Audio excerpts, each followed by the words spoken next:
On est le 25 octobre 2022. Nous avons un Bitcoin à l'heure actuelle qui fait 19 392 dollars, plus 0,03% sur un jour. Pardon, j'ai oublié de vous le mettre sur 7 jours, moins 0,8%, pas beaucoup non plus de différence.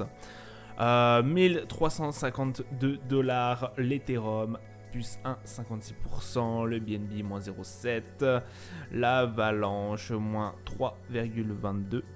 23 pardon, moins 2,23 pardon, 16 dollars 82, le Solana 28 dollars 52 moins 8,59%. Pas mal de rouge, un peu de bleu, mais le bleu reste très superficiel. On n'a pas non plus des gros montants à part Matic, bien évidemment, que vous avez vu, plus 5,77%, petit rebond. Mais bon, ça reste extrêmement tendu et on arrive du coup au pratiquement 11e mois d'hiver sur les crypto-monnaies. De toute façon, sur la plupart des marchés, on a bien creusé. Alors, est-ce que ça va continuer? Est-ce que ça va s'arrêter? Ça, personne ne le sait. On a eu quand même un assez beau rebond. Enfin, on a le commencement d'un rebond, on va dire, depuis quelques semaines. Depuis à peu près une bonne semaine et demie sur les marchés traditionnels. On va continuer quand même un peu, à mon avis, à se balader. Mais il ne faut pas perdre espoir. On a quand même des valeurs qui ont assez bien tenu. Le Bitcoin qui est resté quand même sur sa barre des 19 000, 20 000 dollars. Voilà, on va pas chipoter non plus pour 1000 dollars de différence. Mais on a aussi cet hiver aura causé énormément de dégâts, que ce soit sur certaines crypto-monnaies. On pense bien évidemment au Luna, qui se sont fait, on les voit plus. De toute façon, leur PDG, le PDG s'est fait est recherché par Interpol, je vous le rappelle toujours. Pour la petite histoire, donc voilà, c'est un hiver qui aura vu pas mal de choses. On a eu Tornado Cash, on a eu quand même pas mal de petits soucis. Est-ce que ça va continuer? Ça, personne ne le sait. Mais voilà, il y a des choses, il y a des indicateurs qui disent qu'on commence à arriver sur le pic. Est-ce que c'est véritablement le cas, ou est-ce qu'il va falloir quand même est-ce que cette crise est bien plus profonde que ça? Là, ça pourrait être très compliqué, si c'est beaucoup plus profond. Dans ce cas-là, il va falloir s'accrocher, parce que vraiment là, ça fait 11 mois, de toute façon vous allez voir sur la première lecture, ça fait 11 mois qu'on a bien pricé, qu'on est dans l'hiver des cryptos, dans l'hiver des marchés FI, pratiquement un an de crise. De toute façon ça se voit sur les graphiques. Les graphiques ne font que trembler, on est sur les plus bas, sur pratiquement toutes les valeurs. Donc voilà, ça reste extrêmement compliqué et technique. Donc voilà, la première actu que j'avais envie de vous mettre, voilà, c'est le Bitcoin le 24 octobre, donc c'était hier, pardon. Donc voilà, 11 mois d'ours, donc le bear market qui a tapé sur les cryptos. Voilà, ça fait froid dans le dos, effectivement. 11 mois où le Bitcoin a atterri sur les environs des 19 000, 20 000 dollars. Donc là, certains pensent que on aura un retour vers les 19 200 dollars. On rappelle que c'est monté jusqu'à 19 707 dollars durant ce week-end. Certains espèrent un marché, effectivement, que le marché baissier, donc ce bear market, s'arrête pour le mois de décembre.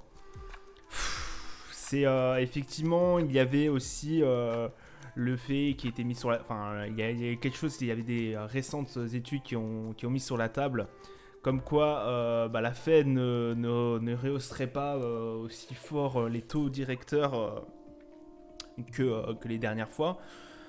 Ça reste extrêmement hypothétique, j'ai envie de vous dire.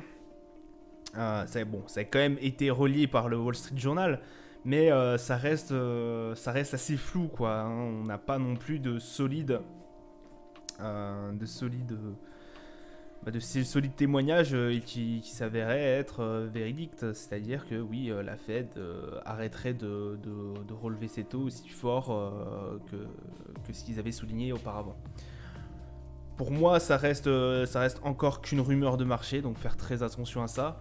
Alors, on vous rappelle que la prochaine fois que la Fed parlera pour relever les taux, ça sera au mois de décembre. C'est pour ça qu'on a notamment le mois de décembre qui est très attendu par les investisseurs. Et c'est aussi là qu'on va commencer à clôturer les derniers mois. Ça sera le dernier mois, donc là on va clôturer en fait cette année qui a été riche en émotions au niveau des marchés financiers, riche émotionnellement. Enfin, comme je vous dis, il y a eu des très bonnes opportunités, il y a eu aussi des très très très grosses pertes qu'on a eu, des très très grosses désillusions, j'ai envie de vous dire. Donc voilà, hein, ça continue. On voit que ça a du mal à creuser. Là, on est vraiment arrivé sur des plus bas et que ça commence à être compliqué d'aller plus loin que le 19 000 et quelques dollars sur le Bitcoin. Il y a d'autres cryptos par contre qui elles plongent encore un peu plus. Je vois l'avalanche. Moi quand le Bitcoin est arrivé à 19 000, 20 000 dollars, c'était aux alentours des 20, 22 et quelques. Là, on est à 15, 16, ça se balade vers ces eaux-là. Ça reste des très très bonnes entrées, des très très bonnes opportunités, surtout si vous faites du DCA. Après, n'oubliez pas, n'investissez que ce que vous êtes prêt à perdre. Donc voilà, si c'est 15 euros, qu'est-ce que c'est dans toute une vie 15 euros? Et ça se trouve, ça pourra être multiplié par 3 ou par 4. Ce n'est encore qu'une hypothèse, oui, je sais. Pour moi, il y a des très très bonnes entrées. Certains vous diront il faut attendre, il faut encore attendre. C'est possible. C'est possible que je me montrons, ça se trouve l'avalanche vaudra 9-8 dollars, ça se trouve Bitcoin plongera en dessous des 10 000, c'est possible, mais n'oubliez pas que voilà, si vous avez si vous avez un investissement très long terme, 5, 10, 15 ans, bah écoutez, commencez à investir un peu dans la crypto-monnaie. Effectivement, si vous hésitez un peu, là on a vraiment des valeurs extrêmement basses, voilà, vous en achetez un peu toutes les semaines, un peu tous les mois, voilà, de ci, de ça. Et puis ça pourra vous permettre d'être assez bien par la suite. Voilà.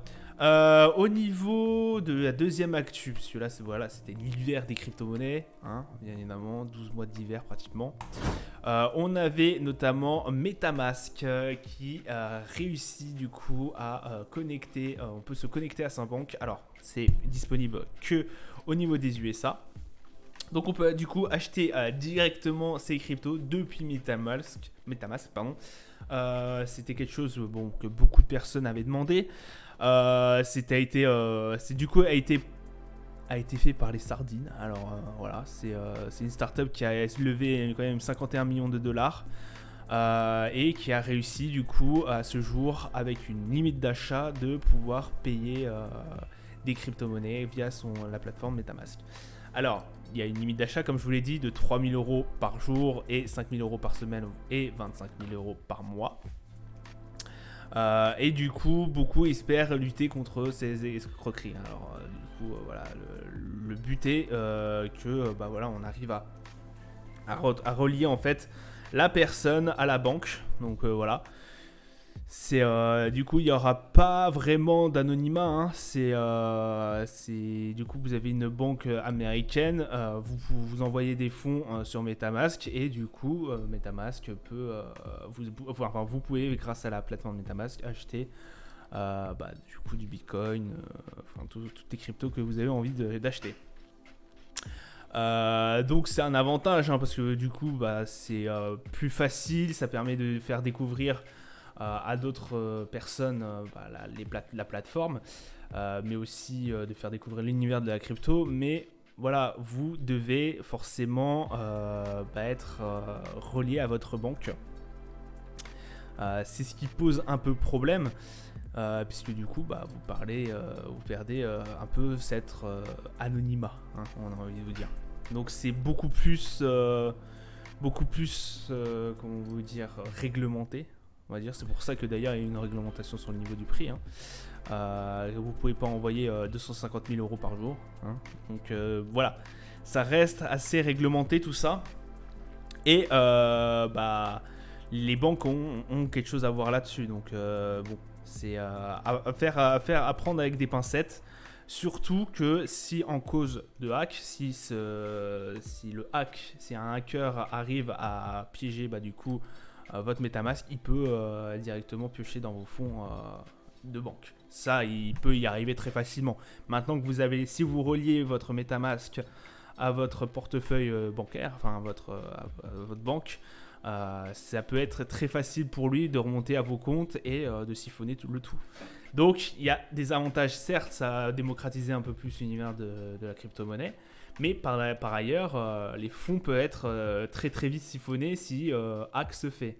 On se rappelle tous de Celsius, voilà, les fuites de données de Celsius, ça avait provoqué d'énormes soucis au niveau de la sécurité et de l'anonymat. Là, ça va être un peu la même chose. En cas de hack, la chaîne complète pourrait être remontée et vos informations se retrouver en vente libre sur le marché. Voilà. Donc, faire assez attention à ce genre de nouvelles technologies, j'ai envie de vous dire. Mais faut ne pas oublier aussi que la crypto-monnaie, on arrive assez facilement à la retracer, j'ai envie de vous dire. Avant c'était tout le monde connaissait Tornado Cash, etc., mais même eux étaient obligés des fois de rendre des comptes, notamment au trésor américain, pour savoir où est-ce qu'ils sont passés les fonds. C'est toujours en projet aux États-Unis, enfin c'est mis en ligne, c'est maintenant possible aux États-Unis, pardon, mais voilà, c'est juste à mon avis un mini test à voir s'ils vont développer ça en Europe, en Asie, etc.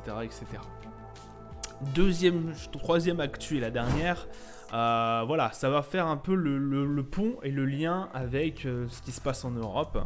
Effectivement, vous savez que la guerre en Ukraine nous a apporté une crise énergétique aussi, puisqu'effectivement on s'est coupé des ressources que les Russes nous fournissaient, que ce soit en pétrole, en gaz, en charbon, enfin tout ce que vous voulez.